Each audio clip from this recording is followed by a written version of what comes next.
بسم اللہ الرحمن الرحیم۔ اسلام اگرچہ مال کی حوث کو اور مال کے لالچ کو پسند نہیں کرتا ہے، البتہ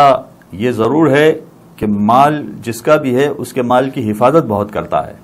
یعنی تاکید بہت کرتا ہے کہ کسی اور کا مال ہم کسی صورت میں حاصل نہیں کر سکتے جب تک کہ اس کی اجازت یا اس کی رضامندی نہ ہو۔ لہذا ویسے مال کے پیچھے بھاگنا یا اس کی حوث یہ اسلام میں پسندیدہ نہیں ہے، مگر اس کے باوجود جو شخص بھی اگر کسی مال کا مالک بن گیا ہے،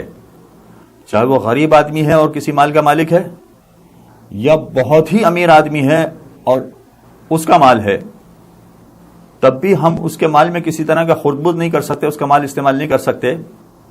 فقط یہ کہہ کر کہ بھائی وہ تو بلینر آدمی ہے، اگر 4 آنے کی چیز ہم نے لے لی تو کیا فرق پڑ جائے گا۔ جی نہیں، اگر وہ بلینر بھی ہے تب بھی 4 آنے کی چیز بھی ہم اس کی لے نہیں سکتے، اس لیے کہ مال کا مالک وہ ہے جب تک اس کی اجازت نہ ہو، اس کی رضامندی نہ ہو، اس کا مال ہم استعمال نہیں کر سکتے۔ یہی مسئلہ بچوں کے مال میں بھی ہے، اور ماں باپ کو خاص تاکید کی گئی ہے بچوں کے مال کے حوالے سے بھی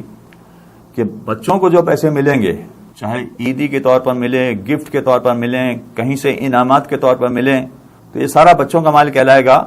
اور ویسے تو یہ بچوں ہی کے لیے استعمال ہونا چاہیے۔ بچوں ہی کے لیے استعمال ہونا چاہیے کا مطلب ہے کہ اگر فرض کیجئے کہ بچوں کو عیدی ملی ہے تو بچوں پر یہ عیدی خرچ کرنا باپ کے لیے جائز ہے۔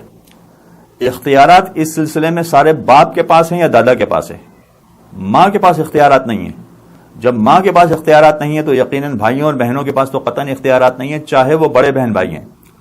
لہذا بہن بھائیوں کے پاس اختیارات نہیں ہیں، ماں کے پاس بھی اختیارات نہیں ہیں۔ ہاں، باپ کے پاس اختیار ہے بچوں کے مال کا، لہذا باپ ان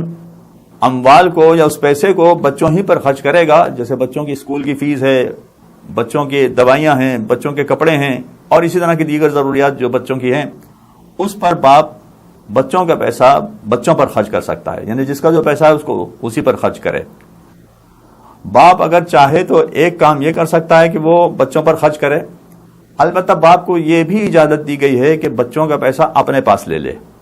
اگر وہ اپنے پاس لے لیتا ہے تب بھی اس کو اجازت دی گئی ہے، اس نیت کے ساتھ کہ جو وہ خرچ کر چکا ہے اس کے عوض یہ پیسہ لے رہا ہے، بچوں کا پیسہ لے رہا ہے، یا آئندہ جو خرچ کرے گا اس کے عوض یہ پیسہ لے رہا ہے۔ تو باپ یا دادا کو یہ اجازت دی گئی ہے کہ وہ بچوں کے مال میں تصرف کر سکتا ہے، اور وہ تصرف اسی طرح سے ہوگا کہ وہ جو بچوں کے مفاد میں ہوگا یا خود لے لے گا،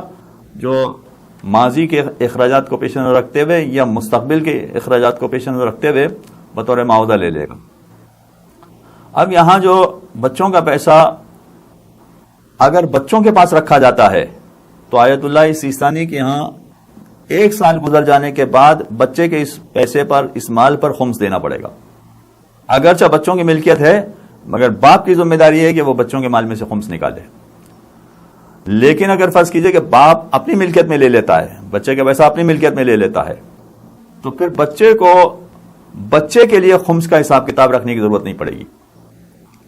ورنہ اگر بچے کا پیسہ باپ نے اپنے پاس نہیں رکھا اور بچے کے مال کا الگ حساب رکھا ہے تو ہر سال اس کے لیے خمس کا حساب کتاب بھی باپ کو رکھنا پڑے گا کہ اس سال بچے کے پاس اتنے پیسے کا اضافہ ہوا، لہذا اتنا خمس نکالا جائے۔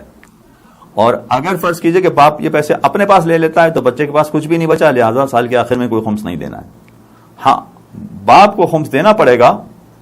لیکن وہ خمس تو اگر بچے کا مال نہ ہوتا، اپنا مال بھی ہوتا تو سال کے آخر میں اس کو خمس دینا پڑتا۔ تو اگر فرض کیجئے کہ بچے کا مال اپنے مال میں ملا دیتا ہے اور اس کے مال میں اضافہ ہو جاتا ہے تو سال کے آخر میں بہرحال باپ کو تو خمس نکالنا ہی ہے، وہ تو بری ذمہ کبھی نہیں ہو سکتا ہے۔ جیسا کہ میں اکثر کہتا بھی رہتا ہوں کہ اگر 5 روپے کی بچت بھی ہو تب بھی 1 روپیہ خمس نکالنا واجب ہے، اور کون سا فقیر کم سے کم ہمارے ملک میں ہے کہ جس کے پاس ماہانہ یا سالانہ، ماہانہ نہیں سالانہ 5 روپے کی بھی بچت نہ ہوتی ہو؟ کون سا فقیر ایسا ہے؟ لہذا کوئی خمس سے مستثنا ہوتا نہیں ہے۔ بلا وجہ لوگوں نے یہ سمجھ لیا ہے کہ بھئی ہمارے پاس پیسے بچتے ہی نہیں تو خمس کہاں سے نکالیں؟ کیا 5 روپے بھی نہیں بچتے؟ اگر 5 روپے بچتے ہیں تو اس پر بھی 1 روپیہ خمس نکالنا واجب ہے۔ صلی اللہ علیہ محمد وآلہ اللہم صل علی محمد وآل محمد۔